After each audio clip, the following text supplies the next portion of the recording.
Do any of y'all remember when the rainbow used to symbolize luck, free-spiritedness, just a sense of joy and just jovial nature? I mean, when I used to think about the rainbow growing up, it was during St. Patrick's Day.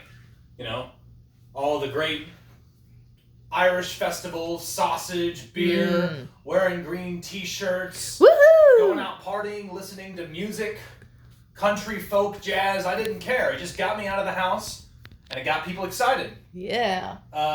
And back then, everybody would capitalize on a whole bunch of rainbow-like merchandise. Now these days, I mean, it's still kind of there, but it's really just green now. And I always thought that was really weird. That you took the rainbow out of the pot of gold. That Lucky doesn't know where his cereal is and he has to use a GPS tracking device to go find it now. Because this rainbow has been stolen and is now owned and patented by the US government. Now why, might I ask, what could they possibly do with a rainbow? You know? Because I don't know. You can't own a color. It's not even every embodiment of colors. Like, yeah, you know, it's red, blue, yellow, indigo, green, violet. But, like, there's other ones. There's white, there's gray, there's brown, there's black, there's gold, there's silver, and there's bronze. It doesn't contain everything. And now the rainbow is just this grandstanding, galvanizing picture of equity. That we are all very diverse and unique, and it is supposed to stipulate how all of us come together despite our differences. It sounds like a very interesting prospect, right? Mm-hmm. It's like, hey, we can all get along, it's great. Yeah. Oh, I'm so sorry, miss, I ran into... Miss! Do I look like a miss to you? Are you assuming because I have a big chest, I'm a miss? No, listen, I'm sorry. You just, from the outside perspective, you xenophobic, disenfranchised male misogynist. why would you dare say that about me? I literally said nothing to you, and you're already lambasting me. Listen, I'm just trying to get some coffee. I accidentally You accidentally? You did that deliberately just to fuck with me, didn't you?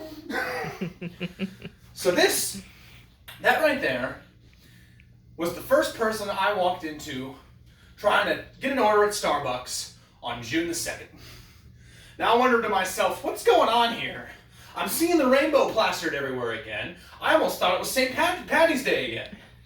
You know? Suddenly, I look at the new rainbow, and now there's a weird-looking triangle that's grafted to it. Yeah.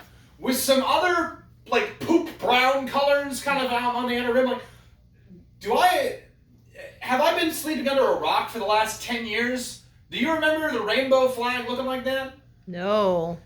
I remember, okay, on a very serious note, I actually remember when the gay activists, the gay rights movement, was actually an okay prospect.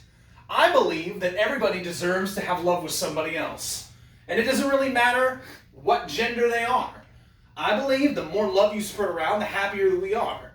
And some people, maybe they just don't grow up in natural lives, but they can still somehow find love with the abstract. I meet them halfway. I don't think it's awkward. They're not trying to rub up on me or grope me in any capacity. I put my foot down, but guess what? One of my best friends, a guy who I consider like an uncle to me, he's gay. He's got 3 beautiful adopted children. He was one of the biggest advocates in my whole life. So I mean to take away no privilege when I say that I actually love hanging around some of you guys. Gays, bis, lesbians, they're all great. I grew up with a rich diversity of culture. It's like sprinkling in a whole bunch of spices to a pie, like nutmeg and clove and cinnamon. And then suddenly there's arsenic, and this is where the rainbow starts to lose its meaning. Arsenic is what they added when they put the T in the LGBT. Now I like ordering BLTs, but I do not like this kind of tea, because it's trans fat. And see, I don't like that shit substituted adding to my meals. Okay, I'm trying to lower my cholesterol as is. No. Here's the biggest problem with this. The delusion that you're someone that you're not has grown so bad that you are now attacking people for not instantly recognizing you. You are seeking external validation for people to be corrected immediately the second that they don't get something right. Whatever particular set of information that you adhere to. And maybe it's not your own. It could be some guy that you follow on a CNN article or like a Twitter thread, or you just have mob mentality and you're all just hounding in on one person's poetic thought process that they put on like some Twitter article. But your thoughts are not your own. It's what you have fantasized since you started believing that there might be something beyond just sexual orientation. I don't remember people being special for wanting to change, to get a phalloplasty and cutting off their dick. So stunning, so brave. Oh my God. I can't believe that you did that. But that's spectacular. You would have the gall to go against everything of our own being. And you're doing something that none of us have the courage. More like we have a moral compass. More like there is an instinct that you know that this is outright like, this is on the cusp of the R word. Oh, I'm sorry, I can't say that word, even though I've been labeled as one my whole life, because I'm on the autism spectrum, and they just presume that autisms all are just sheltered, homebodied sheep that need help. But yet here is me, who grew up with Christian values, who grew up straight, who grew up with gay and bi friends, and lesbians, and got along with everybody except trans. Except trans. The reason being is that any time I've ever been a part of those people's lives, they have screamed at me, they called me disenfranchised, xenophobic misogynist, and they told me that God was corrupting me for not letting them into my life. Boo. Oh yeah. Can you believe that shit? No. Who would believe that the people who celebrate Met Galas wearing demon thongs with belted strap-ons in front of kids would ever think that God is good? Oh no. See, maybe I was wrong. Maybe I needed to study their book of the Antichrist. Maybe I don't understand good without the balance of evil. It's a paradigm shift. So I didn't get the full perspective. I had to dig deeper. I had to excavate whatever kind of vile shit was underneath this scab of a philosophy. Because I needed to understand what happened in the last 15 years, where suddenly your perspective on who you are, your identity, dysphorias, it's all changed. We are now dedicating an entire month in June to any kind of schmuck and Nimrod that says, hey, I got a big floppy dick, but I feel like a woman, and I want to compete in women's wrestling. And I'm like, okay, we're fine with that. I mean, if you say so. You know, it might feel like a write-off, but what they're really scared of is if they sue, they're going to look bad. They're going to look bad on social media. They got them in a stalemate. They'll have one person show up and say, you're acting out against me. You're transphobic. Your company is assaulting me and my rights. What ends up happening? One case, it might not look that bad, but then they go all tell their social media influencers on Instagram and Reddit and TikTok and whatever the fuck they go, and then everybody has a lynch mob against a company that denied one person that was about 150 pounds heavier wrestling women that were featherweights. Because they're trying to keep a moral code. You don't see this happening in men's sports. They're always just roided up jabronis. Because women can't fight in that field. But they look at the weaker opposition, and they're like, oh, I can take advantage of that. I can get some extra revenue. Because my welfare check's not bringing in enough money. Because you know, all those jobs, they're desirable jobs. They just can't make the cut. If I was working at a hotel like a Marriott or even like a La Quinta, like lowbrow, just a shindig in the middle of the intersection, who would you like to see when you walk up to the bellboy, the front desk receptionist? Someone who looks pretty nice, put together. Some clean cuts, you know? Some slacks, crop tops, I don't know. They look nice, they look appealing, and have a good business model. Because the front desk, as bad, even if they get paid minimum wage, that is the face of that establishment. To me, that is the most important person to showcase what your company stands for. They want someone to look the part. I'm not asking for a supermodel. I'm not asking for a superstar or a celebrity endorsement. I just want someone that looks normal. Now, they obviously don't have jobs like that, but what they do have are, I don't know, busboy, baristas at a coffee store, kind of these retail kind of hole in the walls where you're not really looking at them, you know? Like, you don't have to see their disgusting pierced mug with their flannel tie-dye t-shirts and gorilla armpit hair jutting out. You know, they take it really a stretch too far with this. They're like, oh, I have really thick Cro-Magnon eyebrows. I think I might be a dude. It's like, wow. You know, I actually forgot that we evolved from monkeys and that we have hair because we're mammals. Suddenly, I feel like too much of it means that I must not be a human anymore. I think I'm going to sexually identify as like an alligator or something. Like, that has no hair whatsoever. Just really hard, rigid skin. That's basically their mentality. They think too much is not enough, or not, or like vice versa. Too much is too little. Whatever the case may be, everything is insufficient. See, our veterans would be rolling in their graves if they knew that we were actively complaining about not having enough of what we already have. Because those guys, especially in World War II, they would be ecstatic just to be able to live and see grass and nature without a bullet whizzing past their forehead. They actually endorsed freedom. That's what they stood for. That we could live without abuse, without violence, without rape, without being indentured into slavery. There were so many things that could have happened had we not intervened. And people have taken advantage of it. We've gotten really, really comfortable in America. And you'll shortly see that all of these other people, all the other social media tags, like I go to IKEA. IKEA's got a rainbow plastered all over their fucking logo.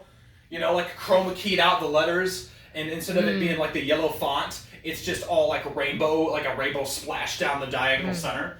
Like, everybody's doing that. They don't do the full like Ukraine racial trans equity plaster that they do now. And I'm like thinking to myself, what about copper, silver, and bronze? What you're not including the minerals, huh? What do you got against them? I mean, they're literally placeholders for competition. And they're not being included in this rainbow that has every other color under the sun now, except the main minerals. So I'm like, maybe, what about gray? I thought gray was supposed to kind of symbolize some kind of middleman and indifference, as in, I don't really care what I am. That's an orientation, right? Good point. So what about that? They need to come up with something that makes sense. Gray flag. Exactly. As in just gender indifference. Yeah. I don't really give a fuck what you call me. You know, because that doesn't matter to me. I just am what I am. I am what you see. Yeah. And like, oh, do I look like a boy to you? Well, I'm probably a boy. Do I care? Not really. That's the mindset that you should endorse. Yeah. Because this has nothing to do with your physical appearance. There is a social media influencer by the name of Dylan Mulvaney. And recently he's been under fire. There's this huge unearthed controversy with a Bud Light campaign. Now, when you think of a brewery company that started in Bucktown, conservative Minnesota, you don't usually think of a whole bunch of scantily clad toothpick trannies with triangular stuffed up silicone tits trying to do the "what's up?" I didn't even understand the joke. I did not understand the joke. Like, you're supposed to pave a new way for like having like a fun kind of Super Bowl commercial, just like a Doritos commercial, just like a funny skit, something that you'd see on Saturday Night Live. People get home from work, their hands are all clammy, and they're just tired. They're in a cold sweat. They're wanting to relax, just not think about all of the vice and cynicism going on in their lives. And you want to watch the Super Bowl or whatever halftime show. You just want someone to make you laugh, you know?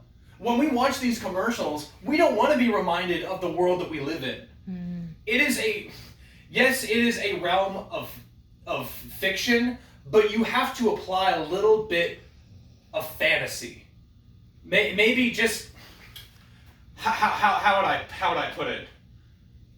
Exuberant animation. So if somebody looks peppy, make it look really happy. Make it be like those radical 90s ads where they tried really way too hard to be cool and hip with the kids, to the point where it just feels like satire. I love that crap because it shows that people are passionate about something like a can of yogurt or like just a chip, and they're dancing around. They're doing like the gritty because of Doritos. Like, I don't get that excited when I eat Doritos, but I enjoy how excited they're getting. They're over the top. It's like a circus act. And there's so much enthusiasm with something so simple. And it reminds me, I get amusement out of just the simplicities of stuff like that. And when I start to enjoy just like the simple pleasure of watching those commercials, it makes me enjoy everything else that I do by proxy. And I'm less complainsive than I ever was. Yeah, I might be sitting in traffic, bumper to bumper at 5 o'clock, but that gives me more time to jam out on the radio. I wouldn't have gotten that time if I hadn't. It's giving me windows of opportunity that I'm not even realizing that I have. And so, with all of this complaining dichotomy that we're living in, it kind of puts it into perspective that they're going out of their way to complain. Because by pushing you to the point of giving up, they are winning. And that's something that I simply cannot tolerate. We have to make every little lull in the year mean something. Now, I know there's not a big bunch of holiday paloozas going on in the middle of summer. You got February, you got Easter, you got St. Patrick's Day. And then, like, May, June, you have 4th of July, and then August, and September. There's a big lull. There's, like, one little, like, patriotic holiday with fireworks. In 4 months, there's not much else going on. True. So now, we gotta find ways to entertain ourselves because we are so fucking bored in America, we can't figure out what else to talk about. We gotta just wrap in the pool of inclusivity. Now, I don't know if you've been to Austin, Texas before, but we have a state slogan, and it's always, keep Austin weird. And I used to think weird used to be like whole bunch of tattoos everywhere, maybe some septum piercings, some crazy looking lobes on guys. I would even go as far as to say, going to Eeyore's birthday party with your tits out, or maybe not shaving above your bikini line. I used to think that, like, I was fine with that. I didn't think it was that weird. I just felt like people were very loose, and they were free-spirited, and they didn't give a fuck about how they looked, because they embraced who they were and how they were born. And that is something that we have lost as a species.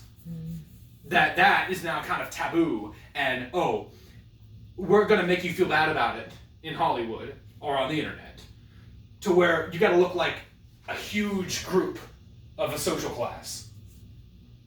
Because there aren't many people that have that kind of motivation, that are suffering from body positivity, or they feel like they're being fat shamed, or whatever it is. Now we have an influencer to make you feel good. They're going to be making movies now where Pixar, the king of animation, for the longest time, came up with the most creative ideas. They made every little piece feel potent. They could make a group of fish have personality.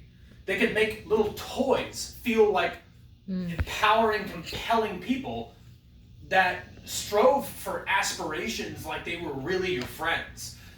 Like objects, materials. They could create a set piece off of nothing and add life to it.